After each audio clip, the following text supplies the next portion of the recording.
She sold flowers just to survive. He bought entire companies without even blinking. His worlds destined to collide in the most unexpected way. Every single morning, like clockwork, Ethan walked past the same little flower stand on the corner of 5th and Main. And every single morning, same girl, with eyes that held the warmth of 1,000 suns, smiled at him. Her name was Nia. To him, she wasn't just a flower seller. She was a burst of color in his monochrome world of spreadsheets and boardrooms. She had no idea who he was, not Ethan Thorne, the titan of industry, the name whispered in awe in financial circles. To her, he was just Ethan, the kind man who always stopped to chat, who asked about her day and actually listened to the answer, and he loved it that way. He cherished being just Ethan. For the first time in years, someone saw the man, not the Midas touch he possessed. Their daily conversations became the highlight of his day. They didn't talk about stock prices or quarterly earnings. They talked about life, about dreams, about loss. He learned about her dream to one day own a small greenhouse, a place where she could cultivate not just flowers, but happiness. She learned about the emptiness that sometimes echoed in his seemingly perfect life, a void left by parents who valued success over affection. Slowly, almost without realizing it, Ethan fell deeply in love with her beautiful simplicity. The way she found joy in a newly bloomed rose, the genuine care she showed for every person who passed her stand, and Nia, in turn, fell for his quiet humility, the gentleness in his voice, and the profound sadness she sometimes glimpsed in his eyes. She fell for the man who seemed to understand her world, a world so far removed from the towering skyscrapers that surrounded them.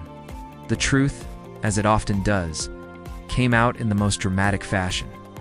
A tabloid photographer, hungry for a scoop, snapped a picture of them laughing together. The next morning, the headline screamed, "Billionaire Ethan Thorne's secret romance with a flower girl." The city was buzzing. But Nia's world came crashing down. When Ethan arrived at the stand that morning, the usual warm smile was gone. In its place was a look of deep hurt and betrayal. "You lied to me," she said, her voice barely a whisper, trembling with a storm of emotions. "I didn't fall for a billionaire, but I fell in love with a man. The man, Ethan, not the money." She felt like a fool, a character in a fairy tale she never asked to be in. The trust they had built, petal by petal, now lay shattered on the pavement. Her words struck him harder than any failed business deal ever could. He saw the truth in her pain. He had hidden a part of himself, and in doing so, he had broken the one pure thing in his life. That day, Ethan made a decision that shocked the world. He announced an indefinite leave of absence. He shut down his public life, handed over the reins of his empire, and walked away from the private jets, the penthouse suites, and the suffocating luxury that had defined him. He disappeared from the headlines. Days turned into weeks. The flower stand felt emptier than ever. Nia missed their talks, his laugh, the man she thought she knew. She tried to convince herself it was for the best, that their worlds were simply too different. But her heart knew better. Then one morning he returned. Wasn't wearing a bespoke suit or a $1,000 watch. Was in simple jeans and a worn t-shirt, looking more like the Ethan she first met than ever before. He walked up to the flower stand, his eyes holding a vulnerability she'd never seen. This time, he didn't just stand there. He knelt, on one knee, right there on the busy city sidewalk. He wasn't holding a velvet box with a massive diamond. Instead, he held out his empty hands, a gesture of complete surrender. "Nia," he began, his voice thick with emotion, "I have nothing to offer you but the truth. I walked away from everything because none of it meant anything without you. I don't want to be a billionaire. I just want to be your Ethan." He didn't offer her a life of luxury. He offered her a life of honesty.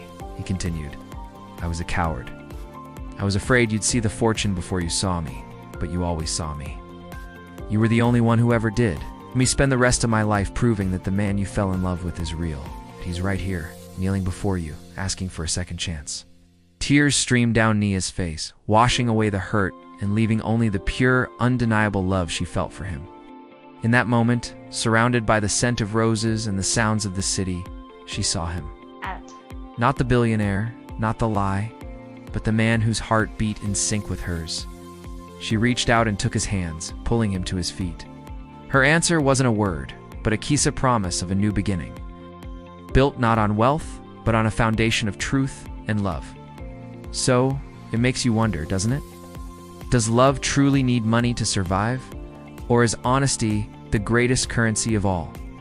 What do you think? Let me know in the comments below.